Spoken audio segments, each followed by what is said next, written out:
Welcome to TARTLEcast with your hosts Alexander McCaig and Jason Rigby, where humanity steps into the future and source data defines the path.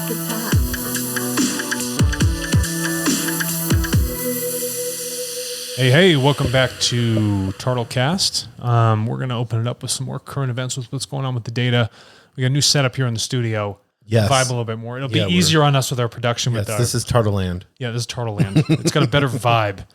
The giant blue screen we had was a little wild. Yeah, it was. We could go anywhere in the world. That was the nice part with the blue screen. We just fly around. Yes, exactly. That's fun. We could literally fly around with it. Fly over Canador. You're a loser, baby. Remember that song?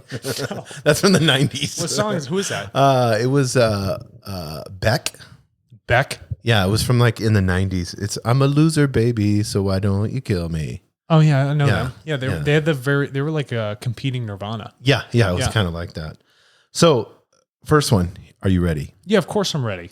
EU files antitrust charges against Amazon over use of data. Yeah, this was an interesting article, and one of the major points is that they are a retailer themselves and a marketplace. In the eyes of the European Union, they think that this is somewhat of a very strategic advantage that they have over other retailers.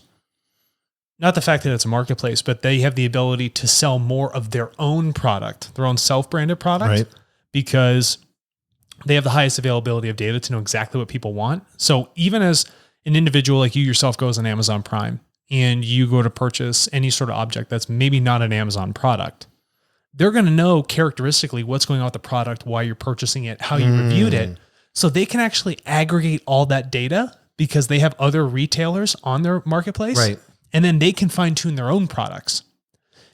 I bought somebody, speaking of that, I don't mean to interrupt you, but I bought something and it came in today and it was from Sam's Club, but it was purchased through Amazon. Yeah, that's interesting. Yeah. And so they think that that there's a little bit too much of a competitive advantage, but I think it's actually the most natural hybrid. Right. You know, I don't blame them for doing a model like that. They're just being smart with the data. And the reason retailers come to join Amazon is because they have a much better ability to get their product in front of other people's eyes. Right. More than any one-off retailer could do. The EU should file an antitrust lawsuit against Walmart then. Walmart's doing the same thing. Mm-hmm. It's even with their big block store, Walmart is so data heavy, right? So even if you're buying in all this other stuff from, other retailers and you want to push it through Walmart, it's the same sort of function, right? It's just, I think they are taking a very forward-looking approach at what the future is going to actually be like for this marketplace. It's no longer traditional brick and mortar. It's no longer traditional online sales. Things are becoming very hybrid. And so the availability of that data in these hybrid models, governments are trying to catch up, but the only way that they can catch up is by trying to slow the businesses down by, filing injunctions or lawsuits against them. Yeah, and I like what they said. It said to leverage its dominance. Yeah. So there was a normal risk of competition to leverage its dominance. Well, because we all know Amazon is already dominant, Right. Right? Especially, it's not the fact that they're a marketplace and a retailer, but it's the fact that they've locked down their logistics and supply chain better than anyone else. Everyone seems to think, they got a great website. No, it's the fact that they can get something on your doorstep day of, a couple hours or 2 days, Right. just about anywhere. That's the real sauce of it. So filing an injunction or a lawsuit against them because they strategically do a better job with managing data and also onboarding retailers that otherwise wouldn't have an opportunity, I don't think that's really the proper way to go about that. So do you when you look at Europe and the way that they're going after these companies with data? You got to remember, Europe, it's an old social model. Right. And so they want that social model of balance. You hear that ringing? What is that? Hold up, everybody. That's your phone. Put that on Do Not Disturb. Alex is getting a phone call. It's the European Union. He had a meeting with them and now he's talking about them. Do not ring. Yeah, I just closed out our video for a second. I have to cut that. So that's kind of the point. It's that old social model, and they're trying to apply their cultural aspects to the very quickly changing, e-commerce environment. So, but they're looking at it as like a dual role, like with the marketplace and retailer. So that that's kind of flawed because it, like you said, it's a hybrid model now. Yeah. You can't say there's a brick and mortar store and then there's an online store. No, it's all going to be one. It's all going to be one. And the only difference is they made something digital. If you go to Marrakesh in Morocco, right, they have these souks. There's like 50,000 stores in these souks, but it's a marketplace. Right. No one person owns the marketplace. It's just a general area. The thing is, they're trying to apply a physical in-person model to a system that works digitally, where the ownership and the, frankly, the real estate laws are much different than how traditional marketplaces really work. TARTLE's a marketplace. Right. Right. And yeah, of course, we have data on what's going on. I mean, we built the marketplace. And if an individual is coming in to sell their information, they are that retailer. So we understand how they're using the system. We don't know what their data is. Right. We'd have to buy it from them. But we at least understand analytically how they're using our system, because we have to do that for security, right, legal, everything that happens to go with it. That's what happens when you run an online business. But if you, like I said, if you're in Marrakesh, no one person owns that whole area with all that real estate, but all these different retailers come in to make it that marketplace. Right. But it doesn't give the marketplace a strategic advantage. It's just because that's that brick and mortar old school model. So yeah, you could apply that from that standpoint, but they're not like really cornering the market with an unfair advantage, right? To leverage their dominance they already have. They're dominant because they created a hybrid model that works really well. Well, I think Alibaba is the same thing in China. Yeah. I mean, it's the same exact as Amazon. Yeah, right. So I think, like any antitrust thing that's going on, they're trying to stop whatever sort of monopoly is happening, right? They want to divide the wealth. And that's pretty much the socialist profile that you find in Europe. So if you're playing in their ballpark, that's probably what you're going to get. Yeah. That, whenever you look at, cause I want to get into this a little bit more. Whenever you look at companies like Amazon or, these data driven companies that are just, taking mass amounts of data and then executing on it. Yeah. What do you see when the consumers, obviously Amazon, hugely successful, stock prices through the roof. Whenever you look at, because I believe the future even more so through COVID. I mean, we're purchasing way more than we've ever done online. Right. And the fast and convenient, no, everyone wants comfort and no restriction on anything. Correct. I want to be able to do this now. I'm thinking about this, click, place order, one bid, boom, done. Yeah. So what do you think like for the future of like the Amazons? So if we're looking at the futures of Amazons, and they've understood something very well, they're actually changing with culture, and they're actually pushing it in the direction that they want it to go that's most beneficial for them. Jump back 30, 40 years, right? It was more of like an event to go out and go shopping. Yes. If you go back even further than that, if you go over to the early retail days in London, right? There was a place called Suffrages, and Suffrages kind of designed the model for putting makeup and perfume on the first level for people to come in and actively try clothing on, try perfume, try the makeup. Before you could go in, you can't touch anything, right? That's where there's a lot of window shopping. Right. They want people to try on the clothes. It's either you had the money or you didn't. But at Suffrages, the owner at the time realized that there was a change that was occurring. And he understood that by pushing that sort of cultural change, like it's not just the wealthy elite that want to shop. Everybody wants to shop now. Yes. So as the availability increased, their model had to change. So now everyone's coming in, they're shopping, and they become one of the major retailers competing against Harrods, which was like the go-to store at the time. Right. So if we take what's culturally going on with Amazon and where that's going to evolve into the future, they've just seen that people want the demand right now, and that our logistical supply chains can handle it to the maximum extent that we receive things in our instantaneous gratification. If they continue with that model and push it, things are just going to become more instantaneous. And the only way you can do that is by personalizing your drop-off. And you'd have to skip the mail service altogether. Yes. So for the future of them is actually going to be cutting out the logistics of relying on, a government entity, UPS or FedEx, right? And that's going to decrease their costs, and they can push that into robotics, which is the obvious thing for them. And that's why you're going to see them pushing into those drones, where Amazon can just build a facility and throw things out of the facility. As long as they get their FAA clearance, right, for flying drones, they're good to go. But it's funny, even because we say convenience and instant gratification, but even for myself, so I don't have to go to the store, I'll wait the 2 days for it to come in. Yeah, and then there's almost a psychological change for us, right? So we start to analyze ourselves on our own data and how we do our own purchasing.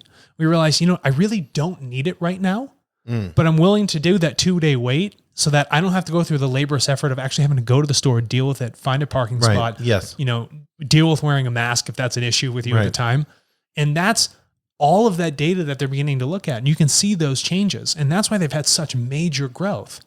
And it's like, for instance, as populations continue to increase or if they decrease, right, and mom and pop start to drop off, nobody appreciates the brick and mortar, the value of what they're doing and their data is only going to become more, of a driving force for them to enhance their hybrid model, right? Or to leverage what they already have, which is such an advantage. I know eBay is a marketplace, as you were talking, just as Amazon. Well, then why doesn't the EU just dump it on eBay? Yeah, well, it's because you want to know why? Because eBay is not really a target. They don't pull in that much revenue. Right. That's the whole gist of it, right? Going to Europe, there's mom and pop shops everywhere. That is Europe. You got the old cobblestone roads, right? Tiny stores with like doorways you can barely walk through. Well, me, for instance, I'm 6'5". And those people don't have any data, it's just like, we're selling old product. You give me the euro, here's your thing. Yes. Yeah. You know what I mean? Yeah. A lot of them are antique stores. Right. But I guarantee you, I wonder how many of them are on eBay though. And they do go to eBay, right? Because that's their outlet as a mom and pop to get on there. Right. Now, you actually have to be a more significant mom and pop, right? To actually go through the fulfillment process to become a part of Amazon. Right. And then you have to realize, do I have the cash flow or a product that people actually want to put it in there? Is it worth my while to actually even go to Amazon? Right. Or am I selling onesie twosies, in the afternoon? And the thing is, they don't know that. Right. Right. Because their local market is too small, but Amazon knows it. And they also have a global market to test against those products. Right. So your best bet as a mom and pop is to see if your product at all has any viability on Amazon. And if it does, if it's something people want, list it. Yes. You need to do your data research just as much as Amazon does. Yes. And I think that's where, when you look at companies, you get these C-level, people that are 55, 60 years old, and they feel like I'm later in my life. I don't need to know any digital. Yeah. And it's like literally 50 hours of study and you can understand and know it. And honestly, that's what you should do, because the second you stop studying, you begin to stagnate. And when you stagnate, you fall behind. When things stagnate, they get mold on it, right? Bacteria starts to grow. It festers. All these 55-year-olds have mold on them. Yeah, and you're young. I'm up there, coming up there, so that will be. The brain needs to be worked. No, it has to be. And to think that that you're being ignorant. Yeah. Not to think that you don't need to understand the digital marketplace. Yeah. There is great pace at which technology seemingly develops prospectively. And if you don't choose to develop with that technology, or at least recognize that our culture and society as a whole are evolving with that technology at the same rate, then you are quickly going to fall behind. And that's not technology to blame, that's you to blame. Yes. Life is continual learning, right? Amazon does continual learning with their machine models on their data. Yes. That is what the future looks like, is that continual learning. Those continual regressions of going back on that data and trying to understand what's the next best thing I should be doing. Yeah, no, I feel like Amazon is at the very least probably one of the, just Amazon Prime, and then allowing you to get an emotional connection with their TV shows, and understanding that you're on their app, and then you have Alexa in the home and you can speak, eventually it's going to know, Alexa's going to, what she's at like a 3rd or 4th grade education right now. But when she's able to understand and know, speaking to all the other IoT devices, you can say, order my pizza, and it will know exactly where you want it from. Yeah. It reads the tone of the voice, knows who the person is. Yes. Yeah. It'll be doing all that. So I think Amazon, more than any company, I feel, has a leg up. Well, they know that and I said this in a previous episode, transcription, audio transcription and machine learning is the future. Right. Where we talk and everything is transcribed, analyzed, and then some output is produced with it. It's not going to be a manual input. No. This is something we're naturally good at doing. So the adoption of technology has to adopt the number one thing we're good at doing. We're not good at typing. Typing is naturally inefficient. Right. The keyboard was designed to be inefficient because they needed to slow it down, because earlier typewriters, people were typing so fast that they would get caught. The little sticks that tap on the paper. I know they got a name. Yeah. So they actually had to rework it, and that's where you get the QWERTY, right? It's the most inefficient keyboard. There's been other efficient ones. I forget where I'm going with that. No, but what you like, speaking with our voice. Oh yeah, speaking with our voice. And then Amazon understanding voice. Amazon understands that. Right. They know very well that that's the future. you know? And that's the jump that we need to take. And that's very valuable data for them. And that will continue to give them that competitive advantage no matter how many lawsuits you throw at them. Imagine how much data one's voice becomes, how much data megabytes will be producing. Well, consider us. We're talking constantly. Right. Every conversation we make, it's constant transcription, right? Yes. But we just have to go through the laborious process of putting it out there so our listeners can listen to us, right? To educate them. And so that's what our future is going to look like. That's going to be the major shift. I love that. So Amazon Prime. Keep doing what you're doing. Ass. Yeah. Do what you do. And you'll have a competitor. Right. And always know that you'll be burdened by logistics because you're selling a physical product. Yes. It's as simple as that. Yep. Exactly. Cool deal. Thank you.